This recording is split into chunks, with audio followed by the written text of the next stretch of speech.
Hey, welcome back everybody. It's great to be with you. As you can see today, I'm out here at the cemetery. In a way, it's a full Holy Week in a sense. Not Easter, but we had what's called the Hallowed Tide, which is October 31st, which we all know here in this country as Halloween, which is really Hallowed Eve, All Hallows Eve, which is the holy evening before All Saints Day. Which is on the 1st, which we celebrated here. We had a beautiful Mass and we had a day off in recollection of all the saints. And we also had some, if I'm not mistaken, I think we had the trunk or treaters, which again, I'm not familiar with this whole trunk and treating thing, but it went really well. And I saw like 100 little guys out there, doing their trick or treating, and it was just wonderful to see.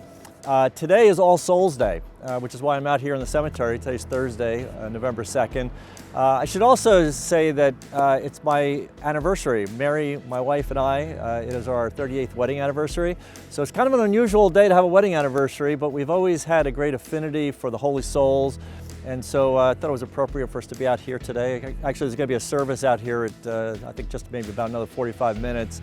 And then there'll be Vespers this evening and so forth. And then tomorrow we have First Friday, which is a dedication to the Sacred Heart of Jesus, and then First Saturday, which is in reparation and honor of Our Lady's Immaculate Heart. And so we're really excited about that. Mary and I host the First Saturday event. It begins at 10:15 on Saturday morning. Everybody's welcome.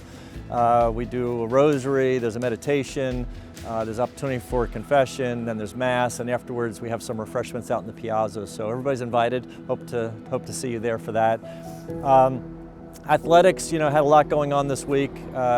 Women's basketball actually is seated second in the conference, the preseason second place. I think the men were fourth. Men's soccer had a really tough finish. They had such a great season. They finished 10-5-3. They were in the tournament, and in the first round they got knocked out, but it was so exciting. With 22 seconds left, they scored to tie up the game, and then they ended up losing in overtime. So I know it's hard for them to take, but it was a really great season, and they deserve great congratulations on such a good year. And then Chloe Parker, who's our goalie on the field hockey team, she got an incredible honor. I don't know that we've ever gotten one like this before, but she was actually Defensive Player of the Year for the SAC conference, and so that was really a great tribute to her. And you've heard me speak about her before. She's just had a great season. She's had so many successes, and just congratulations to her. And I just wanted to give a congratulations to the women's soccer team. The reserve team just won the Northwest title championship against Barton. Congratulations to them. They've worked so hard throughout the year, and I'm just glad that they had this opportunity to show all their skills, talents, and abilities in winning this title. Met earlier in the week with the Student Government Association, and then had a separate meeting with the head RAs and RAs, actually with student life and residence life. To go over the communications, being safe and so forth. All of those things are going to start to roll out now. I think we had some great meetings, got great feedback from you and students and from the SGA about ways to refine that and make it even better. So we're looking forward to rolling out a very comprehensive communication program for everybody. Basically, at its core, we're going to be combining now text with email. So instead of just sending out emails to everybody, there'll be a text followed up with an email so that everybody will get information on just about everything, from Crusader alerts to things to know about, to Abbey news, things that are happening each week. They'll be very clearly identified, so you'll know which are which as they come to you. But we think this is a better way to try to stay in touch with everybody, and for us all to be in it together and know what's going on. And tomorrow we're going to have, the History Department is having a medieval manuscript exhibition in the Hade, and everybody's invited to that. It's really kind of fascinating. If you ever go to the library, and certainly the History Department with what they'll be showing us, we have some incredible manuscripts that go back, centuries. So it's really wild to see. I mean, just this is like a trivia thing, but you've all heard the term somebody called a bookworm. It's usually somebody who studies quite a bit. I didn't realize until a few years back that there actually are bookworms, and they actually have books over there from centuries ago that have these little tiny pinholes in the pages that have been eaten out by these bookworms. So that's a little trivial thing, but the manuscripts are fascinating, and I think you'd enjoy very much seeing those. And I want to send out a congratulations to Dr. Mary Stratton, who is the chair of Education Department. She's just done a marvelous job, and she was able to secure a $17,000 grant from the state of North Carolina for teaching scholarships for our students. So just congratulations to her. That takes a lot of work. It seems like an easy thing to say, but it took a lot for her to follow that up, submit it, you do everything that it takes to actually secure one of those kind of grants. So it's a real tribute to her and the department, and I just am so grateful for everything she does. And often I finish with birthdays, because again, birthdays remind us of the great blessing that God has sent us here in each person that comes to the Abbey. It's also quite a juxtaposition between a cemetery and a birth, kind of is the whole cycle of life there. But I just want to mention some of the birthdays that we have. Christopher Donahue, who's the director of the Haid Theater and the Abbey Players.